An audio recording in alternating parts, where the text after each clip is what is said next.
Good morning, and welcome to another episode of Disability Matters.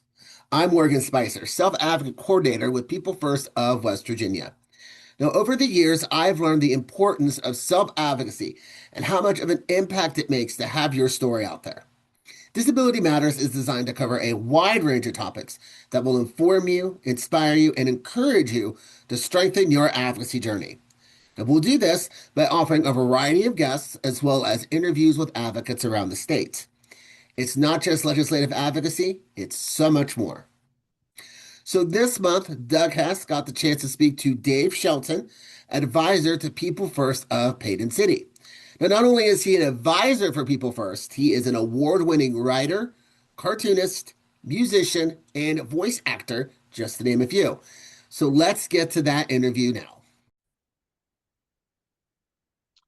All right, so my guest is Dave Shelton, who is currently the advisor for our Paden City People First group. He's done a couple of things before that you may or may not realize that, wait, that guy? So just give us a really brief so people know who you are. And then I want to talk about some of the stuff that applies to people with disabilities, the folks that will want to be in People First that they may not know about. So uh, give us that little elevator speech of who is that guy? Well, Doug, thank you for having me. And yes, my background is as a film and television writer, author, musician, cartoonist, and voice actor. And I've been working on a few projects over the years that you might have heard of. I was with National Lampoon for 9 years. I was a senior writer and head of cartoon projects there. I was a cartoonist with Disney and Warner Brothers and Klasky Supo did Rugrats. And I was also a voice actor for movies on the Sci-Fi Channel. I worked with Stephen Furst, who was Flounder from Animal House. He went on to be a director. I was also with a show called Everybody Loves Raymond for a season. And there I did some writing and also cartooning for the show. I created all the Hacky Doo characters for one of the most popular episodes. And I actually created the whole world. And now I own the rights to the characters. Phil Rosenthal signed them over to me. So I'm hoping maybe we could do something with that since it sort of has a pedigree. Let's see. As an author, I have several books out. One is Brain Explosion, which is at Barnes and Noble and on Amazon, and it is a collection of my work from Lampoon. Hmm. And I have a children's book with actually a West Virginia publisher, and that's called Bag Boy and Sweet Slob, and that's won multiple awards with the um, San Francisco Book Festival, the International Book Festival. We were like a mom's choice or something. And I'm adapting that into hopefully a series. And then I also have several other projects that are out, including Cemetery Go-Go, which is my syndicated FM radio show. And that is on stations all over the country. It's kind of a throwback to something called Dr. Demento, but with Oh yeah. horror. And I don't know if anybody listening would even know that, but he was a very famous DJ who used to play novelty songs and weird songs. He helped Weird Al get started and things And I like think that. he's retiring. I think his last episode's coming up in November of this year or something like that. Yes, but he's still around, which is great. Oh. And maybe people would know his voice better. He'd be like, "Hi, this is Dr. Demento, and you're listening to the Dr. Demento Show here on Radio Oz." That's And awesome. maybe that would remind people. So, And but in then the middle of all this, and people are listening, they're like, well, what does this have to do with disabilities? Well, it just happens that somewhere along the way, you got hooked up with this small little organization called Special Olympics. So, yes. how did you get connected with Special Olympics? What was your interest and what did you do for them? Well, I've always had an interest in helping people with disability. I have family members that have disability. I have a cousin with Tourette syndrome. I have people that have had disability. I've known families with kids with Down syndrome and some with autism, and that got me wanting to learn about the spectrum what autism really is. And I'm also an investigative reporter, and I thought, okay, that is something I think we need to deal with. What are the causes and why it's happening, and maybe more frequently now than it used to be. So Because there's part certainly of a debate about whether it's happening more now, or, as happens in many things, now that there's more media out there, maybe there's not really more instances. It's just more people are aware. They I they think, start yeah, with it might Autism be more Awareness Month. Is it more aware? Yeah. So right. I think it might be more exposure, especially with social media, the internet, and more medical treatments. I think maybe more people are paying attention to it. Maybe it was something, and I remember back in the days, I have ADHD, um, mostly, well, it's mostly like sort of dyslexia. And mhm. I was looking at it from a personal point of view too, is why would I always mix things up? And then I found out that a lot of creative people might be diagnosed with things like that. So it had always been a big interest to me. And one day when I was doing some projects, this was back in the 90s when I was in LA, I was there for 30 years. I had been asked to be part of Special Olympics because the Summer Games usually will take place in Long Beach, or it used to take place in UCLA. And I was Was this invited. like the national one, or not or just the It was the California one? California. It was the Okay. California one, Well, that's cool. and for their divisional games. And so I was asked to be one of the celebrities there. And I immediately took to it. And that's what started it. And every year, and I got to know all the kids and all the coaches and all the parents. And one thing that they liked is I was also an athlete, and I was a coach for the Lakers for a little bit for their summer recruitment camp. And I worked with Mike Dunleavy, and then I worked with Jim Herrick at UCLA. So through that program, I was able to sort of input stuff and be able to help coach some of these kids. And it was just so rewarding that after a while, they asked me to write a song. Okay. So my songwriting partner, Ben Hammer, is an amazing musician, composer. He and I sat down, and I wrote the lyrics and he wrote the music, and we premiered it. We got a guy from the Bold and Beautiful soap opera to record it. And then we premiered it at UCLA during the games in front of thousands of people. And they adopted it. And it became like the Special Olympics theme song for California. And then people told me they started playing the song in other Special Olympics around the country, which I thought was like really cool. So that's really how my involvement with Special Olympics started. Well, that's great. So, what do you find, since, as many people with disabilities find, you don't broadcast to everyone all that, you don't wear I know your shirt talks about one of your books. It doesn't say, I have dyslexia. So, what do you find? Obviously now you're in West Virginia, but even in other parts of the country, what do you find most from your standpoint that people do not understand about people with disabilities? I've learned that there's still a major stigma about people with disabilities. One thing I like to do is I use a lot of people with disabilities on my projects, whether crew or extras or featured or something, because they are not given a chance.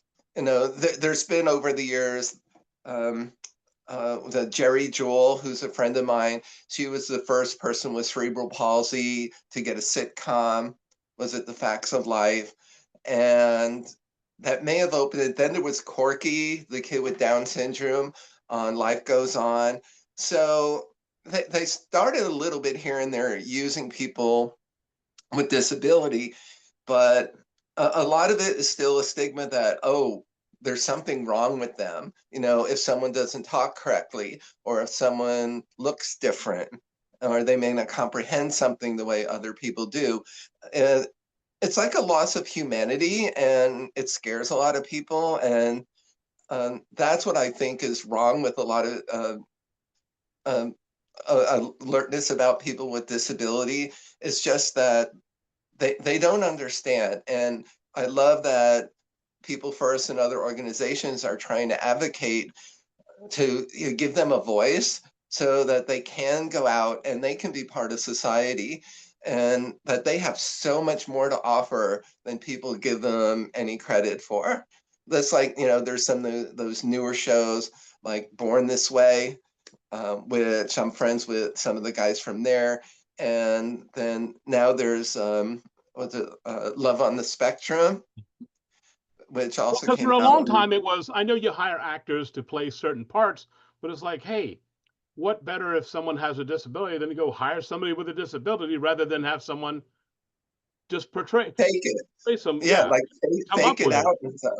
At least you Yes, know that what you're going to get is authentic. Yeah. yes.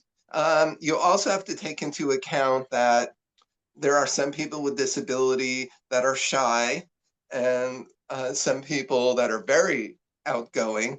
And I can understand with some casting that, if you find the right person who is an actor with a disability, yes, use them first. Um, I wish there were more casting directors and producers that would go out and actually look for people with disability. They're still not doing that. They're still going to find an actor that they're going to like hire to play someone with disability because they don't think they're out there. And I Mm. wish more of them would actually go out and come to events like we have and around the country and start kind of looking and seeing that, oh my gosh, these people are awesome, and they could play these parts just as easily as anybody else, even better. We, so then how long have you lived in West Virginia? You said you spent 30 years in, because I want to get down to how you became an advisor, because one of the things that we also invite people to do is to be advisors of people first groups. And so we appreciate you being one. But how did you end up where you live now? And then what was your interest in being an advisor for the group? Well, when I moved to West Virginia 6 years ago from LA, in a very funny way, my fiance and I broke up in LA. Then I moved her back to New Jersey, like what ex does that, right? So we took this road trip, went all the way back there. When I got back to LA, they raised my rent, and I'm going like, I just placed a show on Amazon, and I go like, I don't need to be here for what I do. So I started my career before working at MTV and Nickelodeon right out of college as a reporter for a newspaper in New Jersey. And then I worked for Tiger Beat. So I said, you know what, I'm just going to take 3 months, find a writing job. And I happened to find one in West Virginia. And I had friends from West Virginia. So I knew the same. It wasn't like I said, oh, you mean what part of Western Virginia is it? Or what part of Virginia is it? And where's the state again? And how many teeth does everybody have left in their mouth? I mean, all this, the typical stereotypical stuff. So I found the job here in Sistersville, and I came out and I got it, and I loved it out here so much I moved here. And then I met Lindsay Fry through her mom, because I was talking to some other people with disability out here, and I had asked, oh, are there any groups or anything? And then I got to be really good friends with Lindsay.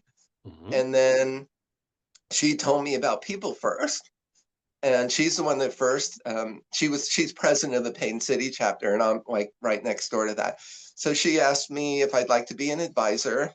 And then she submitted my name. And then that's how I met you and Alexis Yeah. and Michelle and Morgan and everybody. And next thing you know, here I am as an advisor. Which we appreciate a lot. And then you got to experience your first conference in September. So it's one thing to, hey, I want to hang out with, and then you're an advisor with, Lindsay's group. So what was your first impression of coming to Jackson's Mill and being around all the people and seeing what happens and kind of seeing the culmination of what happens throughout the year for everyone to just be at the conference and be like everybody else at every other conference. I think it was one of the most amazing experiences for me and rewarding. And I mean, having been part of Special Olympics, I've seen, where all of the people get together. It's like a 3-day event. But this one, being so much more hands-on and not just dealing with the sports, but actually getting to know these people as people. Uh, it moved me. It was like so cool. And then being able to dance with them at the dance and to run some classes to hopefully teach them. Oh yeah, you Um, taught 3 class. We actually got to teach a class together. yes, that was awesome. So So, it but was a great mistake. yeah, well, I thought it was fantastic. But so I know when people talk aren't familiar with people with disabilities, you get kind of in a, us and them. So from your perspective, then you were going while you were going as a teacher, since you also have, as you've told us, a disability. How do we work towards blurring the more keep? Because one of the things that we stand for with people first is there isn't any us and them, in a bad way. Obviously you're going to categorize people. Okay, if you're a TV writer, well, all of them do this. There's similarities or all of them. So there's certainly room for that. But sometimes when people say, well, those people or them or us, it's not said in a good way.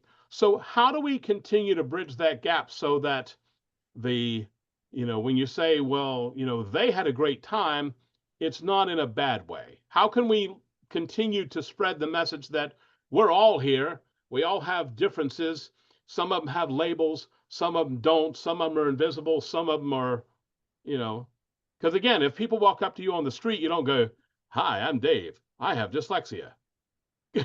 So how do we Yes. continue to, and ADHD, how do we continue to uh, bring more people together and let everyone know that we're all doing this, as the theme was from the conference, that we're all in this together?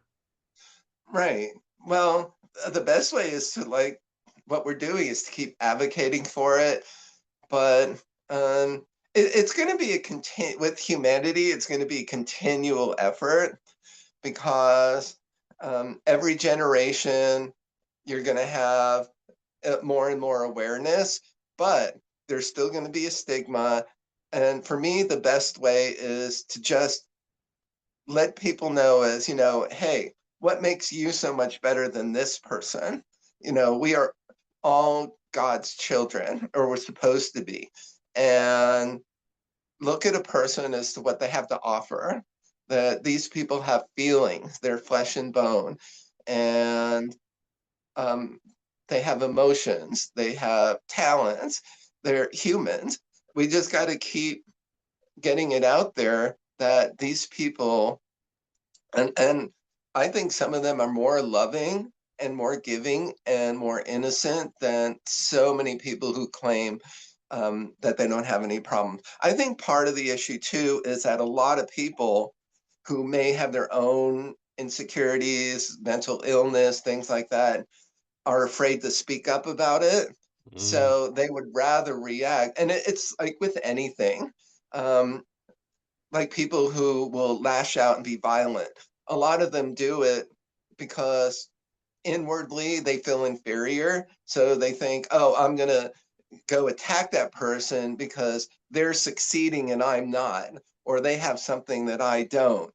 And I think that until those people realize what's happening, the media is not helping either when it comes to stuff like that. And I think we need to just keep the effort up.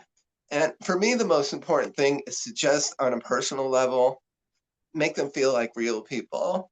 If I could do that on my own, whether it's through my projects or like I don't treat anyone with a disability who's in my project. It's like if they're going to work on the crew, I'm going to say, "What would you like to do on the crew?" And then they would do it. I'm not going to look and go like, "Oh, I'm just going to have them do that because they're disabled." To me, they're abled, Well, just and just like you don't want to be known as, oh, well, that's the ADHD writer, or that's the dyslexic writer. That's not a right. thing where you. So it goes both, everyone together, not worrying about the label unless it's necessary. So, And that's good. That's, as I said, it's going to be hard because with me, I'm functional and people don't see that. oh yeah, Uh, so Outwardly, let it's me like do one of the people, classic lines. you don't look disabled. Yeah. Right. Oh my God. How many times I've heard people say that about people who have handicap stickers and, and they're walking, they're going like, hey, you don't deserve a handicap sticker because you're walking and you're fine. And yet they have no idea whether the person had a heart attack, a stroke, they've got Parkinson's or something that may not have shown up, or MS or something initially. And that bothers me too.